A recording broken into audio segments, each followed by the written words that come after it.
So this is super exciting for me, Thomas, to have received your email about what you're doing now and how the small role I had in inspiring you on your journey is something that I want to use to try and teach and inspire more people who are in similar situations, that they're going through jail or prison and they might be sinking in their spirits, and it's important for them to see, regardless of where they are, they could always build a path. And I'd love to just to hear about your story and respond to any questions that you have and share it with members of our community. So tell me about your journey. Yeah, I think I can jump right in, probably starting with, I think with probably the crime is the best way. So I was an undergraduate student at ASU. I was on break my sophomore year for summer break, kind of in the midst of COVID. I think at the time, I think as is quite common in college sometimes, I had been drinking a little too much. I think at that point in my life, one night I had drank quite a bit, ended up blacking out, woke up in jail. I had no clue what had happened. What turns out what had happened is I'd gotten into a car, driven some miles away, crashed into a house, and ended up ending someone's life as a result of crashing into the house. So charged with negligent homicide at that point. I was very, very fortunate to have gotten bail, and ended up going to treatment, got out a couple months later. So that was then, I was then starting my third year of undergrad. And so generally it's 4 years, but I kind of knew I was going to go to, at that point I knew I was going to prison. So I had to compress essentially 2 years of school into one. So it's taking like 24 credits a year. It was not a good time in my life. I think anyone that's kind of gone through this period of like impending prison time, and right, there's all this unease about it. So I was just kind of focused on getting my degree, and I figured if I had an graduate degree, I could figure it out once I got out of prison. And so that's kind of what I did. So So about a so year. wait a minute. You said you were in your third year, and you said ASU. Is that Arizona State Mhm, University? exactly, So you're in exactly. Arizona. Everything's going well. What were you studying in undergraduate school? I was in finance, so actually, at the time, I mean, I didn't really know what I wanted to do, but I thought like investment banking or like something along those lines, like was really interesting to me. Um, but I didn't really know. I think I just like had always I And grew up. when they charged you Uh, and put you in custody, was that in the state mhm. system of Arizona? No, so I was actually visiting my grandparents in Montana at the time. So I was in Montana actually, and I'd spent some time there growing up, visiting my grandparents. But this was in Montana, like a kind of a more rural county. I see. And so you went to prison there, and that's where you discovered the Adobo platform. Exactly, exactly, How long were you in exactly. prison? 15 months. So I was sentenced to 20 years with 16 years suspended in the state of Montana. And so Montana is kind of interesting because you're eligible for parole at a quarter of your time. So when I did a year, I went in front of the parole board, um, the kind of typical parole board hearing, and was very, very fortunate to get released to a halfway house. So then I spent a year in a halfway house, or 9 months in a halfway house. So So did were you about two did years. they hold you in a high security prison? No. So Montana, again, Montana's very small. So they only have one real prison, one state-owned prison for the entire state. So there's, I mean, you come in and you're on, I forget what they call it, but right, like you're being assessed essentially to go. But based on my crime, I was minimum security. We have like a minimum medium and then a medium maximum. Like there's 2 yards essentially. And so I was in the minimum yard. I see. So that was good. Did they have many educational programs there, or was it all self-directed learning? It was mostly self-directed. They were actually, at the time I was there, they were implementing the last mile program, if you've heard of that. Sure, with Um, the one where they teach computer programming. exactly, I got a great exactly. So I relationship with the last mile. really, I had some friends that were doing it. A great experience. I actually still keep in contact with a couple people. Really great program. I wasn't a part of it, but we were allowed to use the Adobo tablets almost every day, and so I was consuming everything I could possibly consume. It was actually funny. Your videos were the very first ones I'd watched, because I think I'd come across you on the internet first. And I remember opening that first one, like just hearing the way you talked about things, and like I just identified it with it so much. I wasn't doing the amount of time that you were, but I think to hear that and to hear like how someone can do that much time and still be so inspired and driven, was something where I was doing my time and I go, oh, I can get through it. I was like, if someone can do that amount of time and come out and just go through life with this attitude, it made me feel like I was going to be okay. I'll say that I had that same experience. I was in a solitary cell when I got locked up. I was 23 years Mm. old, and I'd never been in prison before, and I was in solitary for about a year, and somebody passed me books about other people who had gone through, significant hardship and struggle, whether it was in the Holocaust time and in concentration camps, or South Africa where Mandela was, or Gandhi in prison. All of them, they made me feel the same way. They had that same impact, that if they could do that, I could find a way to create some kind of meaning or relevance in my life. And to hear you say that the work that we do together, collaborating with Adobo, has inspired you, is really fulfilling for me, because that's kind of a ministry, is to try and help people understand, yeah, we may be in a bad situation, but we could always work to become better. And it sounds like that's what you did. And now you've had well, I was so impressed when I got the letter from you. Tell me tell us what you're doing now, and why you reached out. Yeah, so after I got out, I started working. I worked for a year or so in data analytics. I was able to kind of use my undergrad experience, but it can be kind of tough applying to jobs. And so I think I realized that there was more that I wanted to do. I really wanted to give back to this community of people that are currently informally incarcerated, because I know it's not easy. It's not easy coming home. And so I started applying to a degree called a Master of Public Health. And so applied to a bunch of different schools. I thought I wasn't going to get into any. I talked briefly about going to prison and things like that. Some of the schools actually asked me about it. Some applications you have to check. Yeah, yes, I have a felony. You have to explain it. I was very fortunate to get into Yale. And so I'm finishing up my first year here as a master's student at Yale. So people sometimes want to hide from the worst decisions that they made that led them into prison.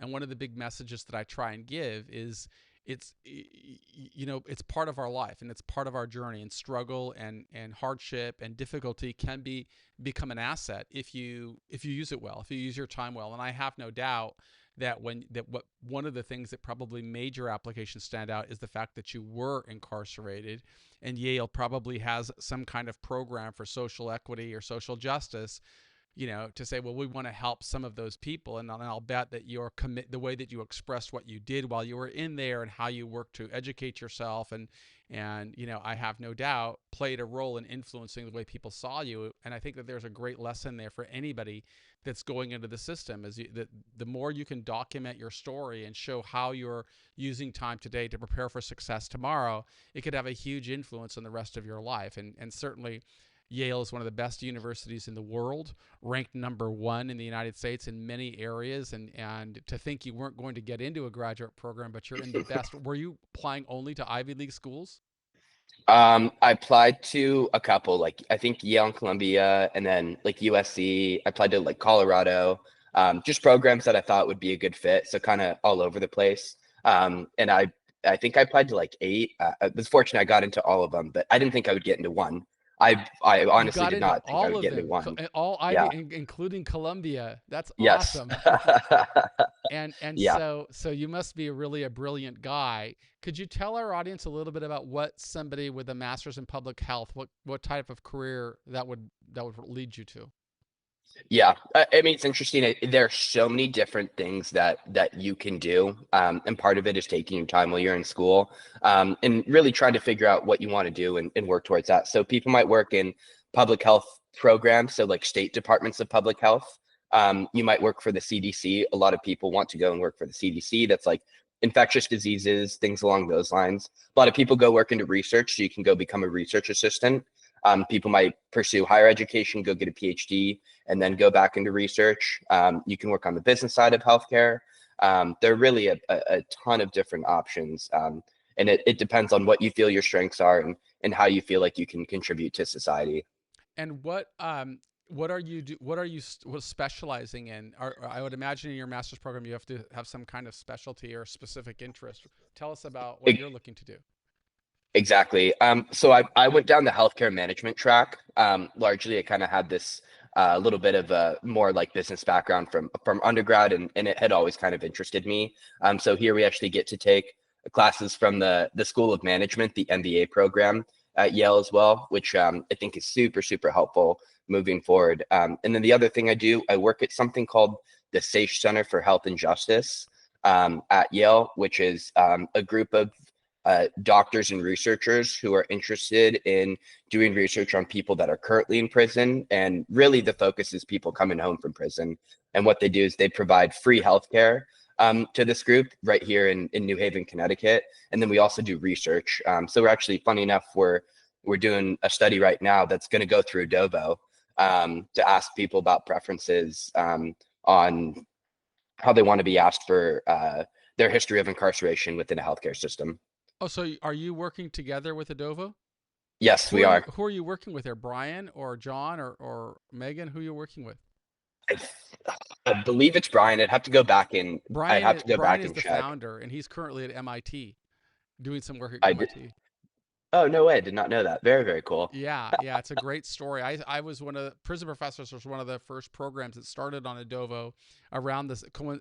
His founding of Adovo coincided with about the same time I got out of prison, and we've been Hmm. providing digital content with them with exactly what you're describing. Is that somebody who has gone through a long time in prison can be an ambassador of that message and hopefully push people to pursue other paths. So I'm really proud to be a part of the Adovo Foundation and to work together with them. And it's just I can't wait to share this video with them and show them what you're doing. But you reached out to me asking, talking about some type of a collaboration, I think, and tell me about how I Hmm. could contribute to your work or we could collaborate together besides just using a video like this to inspire other people. Yeah. I think one of the things I've been very impressed by at Yale, especially, is kind of the amount of caring that these researchers have in going through this. And so one of the things that they're currently exploring is actually creating videos to put on Adobo.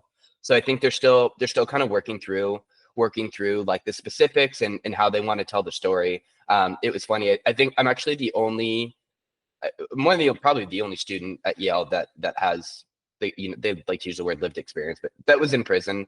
And so they they're hoping to kind of think through like what's the best way to go through putting content on Adobo to kind of help people. And I think they really want to focus on healthcare and things like that. So I just was curious to get kind of more insight from the work that you do with Adobo. I mean, those videos were Sure. just so well produced; they came across so well. So I mean, it's really incredible for you to say they're so well produced because I always say I don't do Disney level production. I just am a guy in front of a camera, and I could just talk about how I started today. I find interesting people that have a great story, and I use those. I try to take a story and put it into context of what it would have inspired me while I was going through multiple decades in prison. I create, as you know, from going through the course, I created a number of courses that I really modeled after what I learned. So, Socrates in the Republic, uh, reading this story about Crito, who really had a huge impression upon me because he taught me how to think differently in that story. Instead of thinking about my own challenges and problems, I started to think about how am I going to overcome them? In what ways can I contribute to society in a meaningful, measurable way? And I'll always say, I wish that I had come up with that concept on my own, but I didn't. I learned from Socrates, and that inspired me to go and learn from Frederick Douglass and Mandela and Gandhi and so many other people that it really influenced me to think differently because while in prison, and I don't have any doubt that while you were in prison, you heard the same message that I heard, that the best way to serve time is to forget about the world outside and focus on your time in prison. And I always tell people, anybody who gives you that message is really not your friend. They're teaching you how to live in prison, and you need to learn the skills that it takes to live in prison really are the opposite of what it takes to succeed in society. So I try to teach people how to be the CEO of their life, and all of my courses are kind of designed around that concept. But I am really just an ambassador of the message. I'll take a message from a guy like you who truly did something and has achieved something remarkable, but not only for the pursuit of professional personal development, but also what you said. I want to give back. I want to do something. I want to make society better. And that is what I believe, that kind of message, the more we give that kind of message to people in prison, the more we filter or help to filter out that negative message about, becoming more aligned with a criminal subculture. And the more hope I can give as somebody who did multiple decades, the more people start to see in themselves, I can do that too. And when they hear your story of getting into, one of the world's best universities, not one, getting into 8, is incredibly fulfilling, because in my view, life is about overcoming struggle and challenges. And that was just one challenge getting through prison. It was another challenge recalibrating your life, and another challenge to get into a great university. And you're going to have another challenge when you come home, when you finish that, and take all of that lived experience and overcome the complications of a felony background, the collateral consequences that follow us forever, right? There are a lot of people, I'll bet that there are people watching this video that will say, "Oh, you look at that. I didn't go to prison and I can't get into Yale." They tend to dismiss all the hard work and effort that you've made, and what a wonderful story that is of overcoming struggle and adversity. And I suspect that's why Yale, wants to make an investment in showing this, that, we're all human beings, we're all on a journey, and we all can become something better. So when you are embarking upon this plan to build a series of videos with your colleagues, my recommendation is don't get, too analytical or maybe too difficult for people in prison to understand, because people in prison are dealing with struggle, right? They're separated from the people they love and the people who love them. They hate being confined, and many of them do not have your intellectual aptitude or academic pedigree, so it's difficult for them to even focus and learn. So I always like to make it very tangible. Make it very relatable in a sense. So what do those people want while they're in prison? Well, they want to get a job. They want to earn a living. They want to be a part of the fabric of society, but they don't know how, right? And then all they hear about from our nation's, commitment to mass incarceration and the challenges people face in recalibrating when they go home is that it's hard, right? They can't get a job. Nobody will hire them. I went through my whole journey saying I'm unemployable. But for me, that was motivating to say, I have to figure out a way to create my own job, my own life. That's what I would encourage your colleagues to think about, because every one of them, if they went to Yale, if they're enrolled at Yale, they are superstars. They were superstars their whole life, right? They were superstars in high school and got into great undergrad or great grad schools. They had great role models and great parents. And sometimes those people have a hard time recognizing, well, there's another guy whose, mother was on crack and his dad was in prison, and his friends and role models were gang members. Right there in New Haven, you have a lot of that. I visited your beautiful campus, and it's just like this, great divide between, where you guys are. This beautiful. I think my wife says it's we visited a lot of universities, it's the most beautiful campus we've ever stepped foot on, Yale. And what is it? Bula Bula? Bula? Yep, exactly. So it's just this really elite atmosphere, and sometimes people have a hard time connecting. And our job, and your job, in my view, is to build that bridge, to help people see, regardless of where you are today, you can build a path to something better. And of course, my wife is a nurse, and a clinical nurse leader, and had worked in healthcare for a long time. So, she's always pressing upon me the importance of health. And people like me, I don't even pay attention to that. I eat cheeseburgers, pizzas, and pasta all the time. She eats grilled chicken and broccoli, but I think that there's a great lesson in that, and talk about the relationship between what we eat and what our quality of life is going to be. There's challenges in America with obesity. To the extent that you could take all of the wisdom that your colleagues have, and you become an ambassador of that message, that'd be awesome, because people will relate to you just because you're there and you were once standing up for count. That's relatable, and people in prison need something that they can relate to. The fact that you're on this program is going to inspire people, I believe, just as it would have inspired me. I said, wow, if I hadn't gotten out of prison so old, I was 49 when I got out, I would have wanted to pursue something like that. I had relationships at the best universities, and got invitations. I just said, I'm 49. It's time for me to go to work.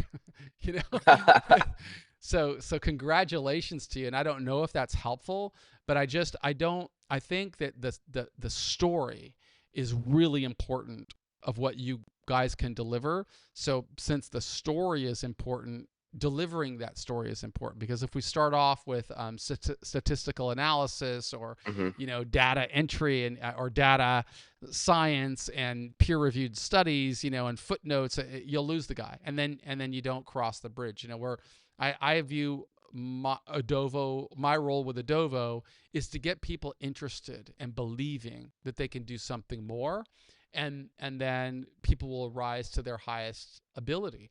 But for some, that might be completing a GED, and then taking the next step of learning how to be a carpenter. For others, it will be, I want to be a data scientist, and I'm going to study more math and differential equations. And Mhm. there's so much, but we've got to build a bridge for people who live without hope to become hopeful. Yeah, I think it's interesting. It might have been one of your videos, something on Adobo. There's a guy named David Betts, Yeah, who David, I he's think at had. Yale. He Yep, went he exactly. went to Yale So Law School. yep, exactly. That's kind of that's how Yale had come across my radar in the first place. I think when I was applying, in my head, I was like, there's no way I'm going to get into anywhere.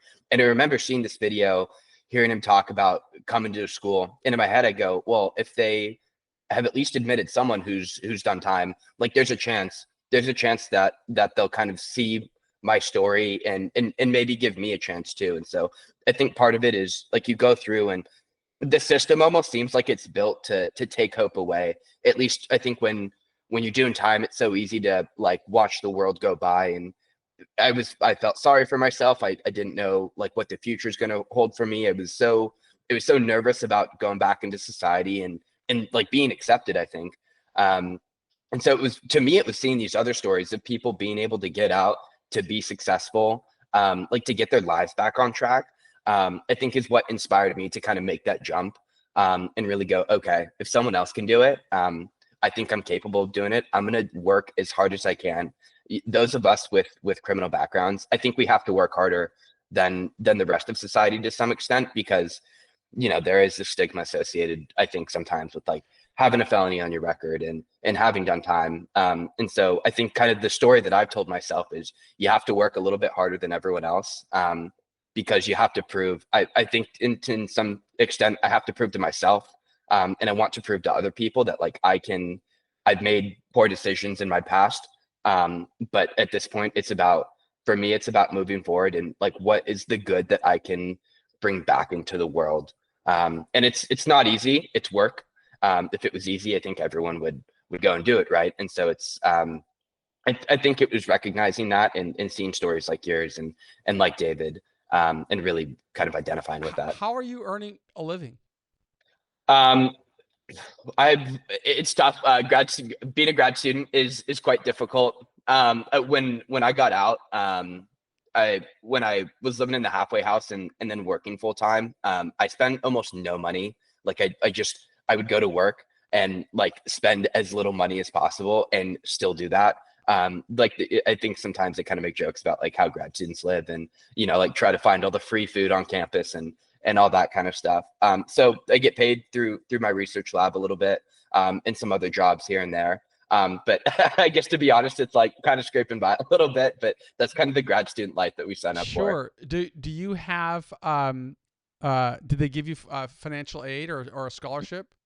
Yes, yeah. They're pretty good. They're pretty good about providing most people like some degree of financial aid. I Yeah, I certainly could read not that afford some the of the full Ivy League cost. schools will give free tuition to people who have a lower income.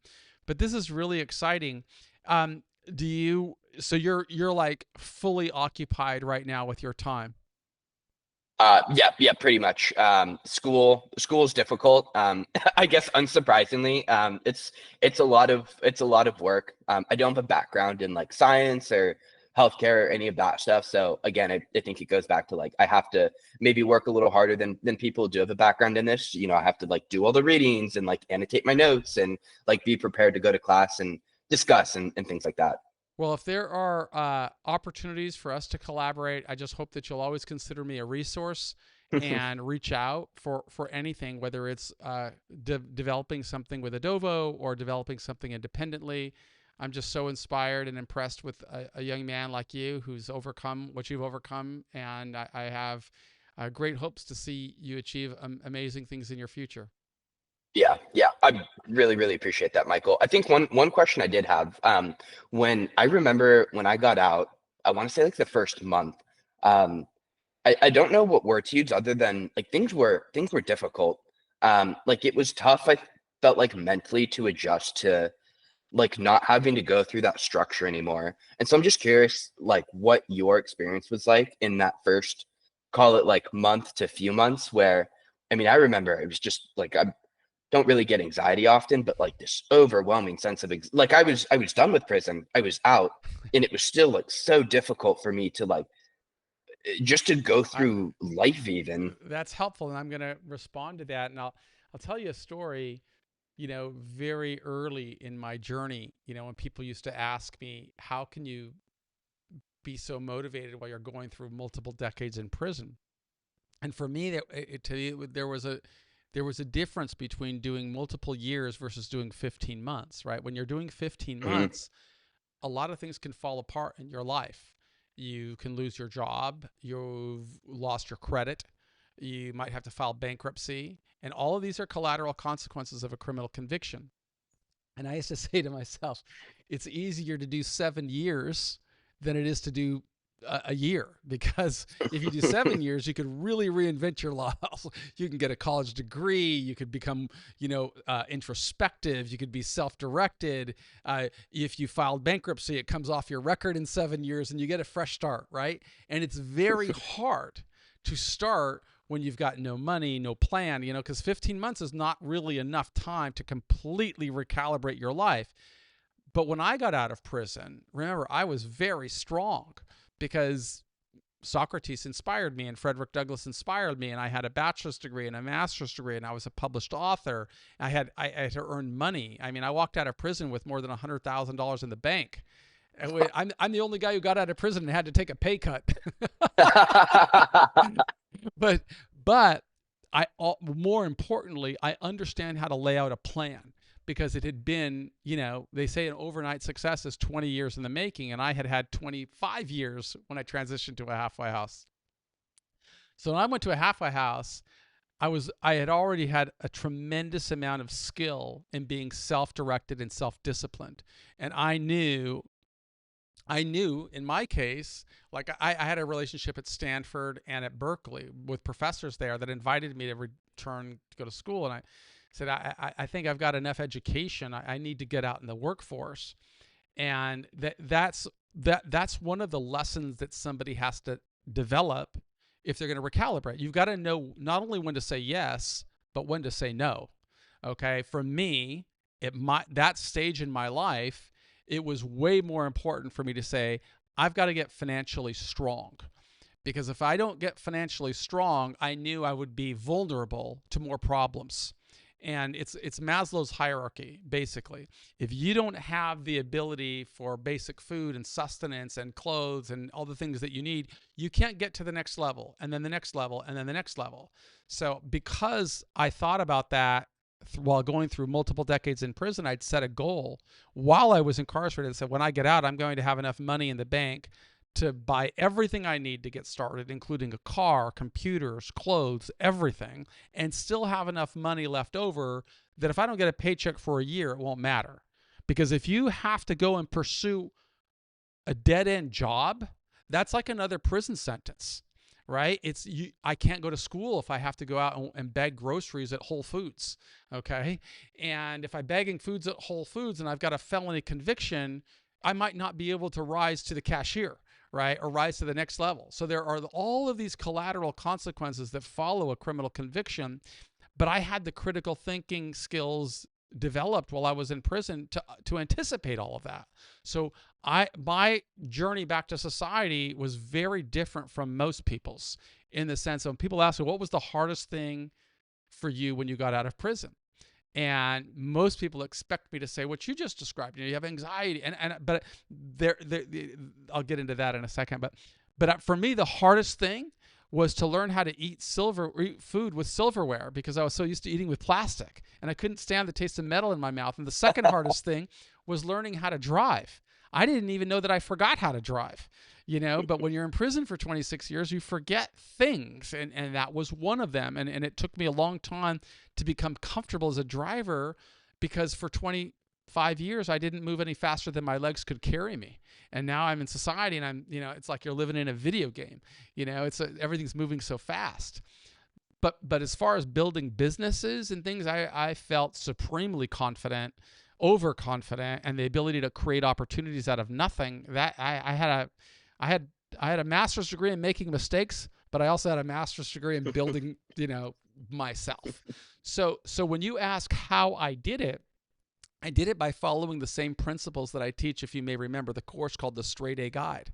You got to define success, you got to set goals, and then move through those different strategies. And I remember driving across the bridge. My wife picked me up. I got married in prison, and we'd been together for 10 years. And while she's driving me to the halfway house, I told her, I'll have my first million within 5 years. And that was very deliberate.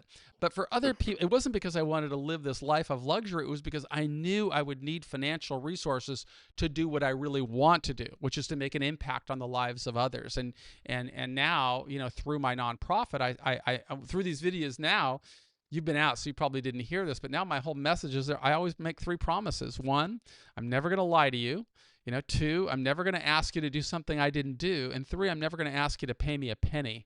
And that path allows me to, I hope, build more credibility with people, because I'm not asking you for anything. This is like a ministry for me, and I want to help people grow. So I think for you, how you look pretty young. What are you, about 25? Yeah, exactly. So you're 25 years old. I would really encourage you to not think about tomorrow, but think about 5 years or 10 years, right? Because in 5 years, you will have a master's degree from one of the best universities in the world. You will have complications in that you have a felony background, but how are you going to spin that into a career? Into a career that will allow you to become part of the fabric of the United States. Obviously, with your academic pedigree and credentials, more opportunities are going to open for you. But when you're going and you're facing these challenges and these struggles that complicate life for so many people, just say, there's a path, right? There is a path. And that path, for me, it works for me, it's what I try to teach people, is define success. What's the best outcome for you, right? And for you, it's going to be, I got to get that degree. I've got, what do you got, 1 more year or 2 more years? One more year. I've got 1 more year. And I can eat a lot of shit sandwiches to get to the other side of that. I understand it's going to be tough. I'm going to have to, live maybe where I don't want to live. I'm going to have to eat what I don't want to eat. I may have to wear clothes that I don't want to wear, but I'm going to get that degree. And that becomes the priority, right? So you have a plan, and once you have a plan, then you have to set those priorities. Like, your priority today is to master these lessons you have to complete. Do whatever it takes. 3, then you have to build your tools, tactics, and resources along the way, right? So I have no doubt that you're an exceptional student and you know how to be very well organized. but don't miss the opportunity of memorializing your journey, right? If you are keeping a blog or a journal that's talking about what you're doing, you are creating an asset that you can leverage later. And you know that there is a huge problem with reentry. There's a huge problem with these kinds of things. And somebody with your credentials might want to go into the commercial sector space and create programs that could be validated and could have measurable outcomes. And then you could become a biz dev guy and selling them to the state, because you're exactly what every American wants to come out of the prison system, right? A law-abiding, contributing citizen who didn't allow the worst decision in his life to define the rest of his life. Because it could have been a very different path, right? You could have gotten to prison and got depressed and say it's not fair, and your 20-year sentence didn't mean you did 15 months, but parole board rejects you and you end up doing 8 years and come out with a lot of complications that make it difficult for you to get in the job market, and then you just say, what am I doing here, and back into crime. I mean, there's just a parade of horribles that follow for people who go through prison. Well, tell that story, and I think you do what Thomas Betts did. He's built, I don't think he practices law, he's built his whole career on this whole library concept. And his buddy, his co-defendant, him, Marcus Bullock. No. Yeah, he became an entrepreneur. These guys were in jail for carjacking, when they were kids. And his buddies started a business called Flick Shop, which is an entrepreneurial venture, but it's direct to consumers. So consumers, they take pictures with their phone and they could text it to Flick Shop, and he turns it into a postcard and it goes into the prison system. And, he charges a small fee for it, whatever. But he's built a business, and it's a successful business, and he's always telling his story, and he's an advocate. I know that there will be a lot of opportunities, but you've got to have that concept of being the CEO of your life. Have a plan, put priorities in place, develop tools, tactics, and resources, create accountability metrics, and execute your plan, adjusting as you need to adjust. That's the strategy that worked for me, and it's what I try to share with as many people as possible. I'm grateful for Adobo that I get to do that, but I can't tell you how fulfilling it is for me to meet somebody like you who's actually gone through it and is on the other side doing amazing things. And I hope that we develop a long-lasting friendship and relationship, because I know that you also can be an ambassador by allowing me to share this story with millions of people in jails and prisons. Yeah. I certainly appreciate it. I think it's, as I mentioned earlier, when you see that someone else has gone through it, I think it makes us know that we're also capable of doing it. I remember we call it fish row in Montana when you first get in, and you're being assessed for the first 100 days, and it's like the 23-hour lockdown. It's not great. And I remember kind of sitting there going, just thinking, like, how am I going to rebuild? How am I going to rebuild my life? How am I going to get things kind of back on track? And for me, it was seeing these other stories. I think it was you that you talk about Viktor Frankl's Man's Search for Meaning. And I think, right, like, stories like that are so powerful, where people go through the worst of what humanity has, and to see, someone like him get through it, to have lost everything, and to get through it on the other side.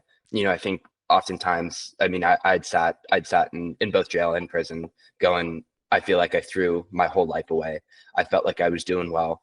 And I'd felt like I'd thrown it all away. I thought I was going to do 4 years. And I remember, it's funny. I remember writing plans down before I got sentenced, like the week before I was getting sentenced. I knew what my sentence was going to be. Obviously, right, the judge can kind of do whatever they want, but I'd wrote down all these plans of, like, okay, well, if I do 4 years, then, like, I'll get out, and then, like, I'll go work for a year, and then, like, I'll try to go back to school, and that, like, writing all these different contingency plans. And so it's almost refreshing to hear, like, that's almost what you need in this situation, where, again, we are at a little bit of a disadvantage because of this background, I think, in some cases. And, like, I recognize some career paths are off the table for me. I wouldn't say that. There are no career paths that are off the table for you. You've already overcome, an enormous hurdle. And I've never believed that career paths were off the table for me. I believed I could have, gotten into Stanford or gotten into law school or done anything I Hmm. wanted to do. And my felony background